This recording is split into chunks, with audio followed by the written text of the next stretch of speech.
Milk తాగుతున్నాను, calcium తీసుకున్నాను, కానీ టీత్ స్టిల్ వీక్ గా ఉన్నాయి అని చాలా మంది పేషెంట్స్ నాతో చెప్తూ ఉంటారు. దానికి రీజన్ ఏంటో ఈరోజు చెప్తాను. ప్రాబ్లం కాల్షియం కాదు, అబ్జార్ప్షన్. బాడీలో కాల్షియం అబ్జార్బ్ అవ్వడానికి విటమిన్ డి అనేది అవసరం.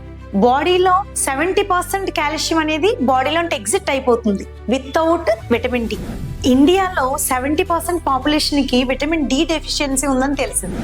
మనం జనరల్ గా ఇండోర్ జాబ్స్ ఎక్కువ చేస్తుంటాం, సన్ ఎక్స్పోజర్ ఎక్కువ అవదు, ఇంట్లోనే ఉండి వర్క్ చేసే వాళ్ళు చాలా మంది ఎక్కువ. వీళ్ళందరికీ విటమిన్ డి డెఫిషియన్సీ ఉంది. ఈ విటమిన్ డి డెఫిషియన్సీ ఉన్నప్పుడు టీత్ చాలా ఈజీగా ఫ్రాక్చర్ అయిపోతూ ఉంటాయి. చిగుళ్ళు వాపు వచ్చినప్పుడు త్వరగా మానదు. బోన్ లాస్ ఈ విటమిన్ డి డెఫిషియన్సీ వల్ల ఇంకా పెరిగిపోతూ ఉంటుంది. Daily morning 15 minutes sun expose అయ్యేలా చూసుకోవడం, fatty fish, egg yolk, fortified milk తీసుకోవడం ద్వారా డెఫిషియన్సీని రికవర్ చేయొచ్చు. So ideal combination calcium, vitamin D, magnesium, vitamin కే.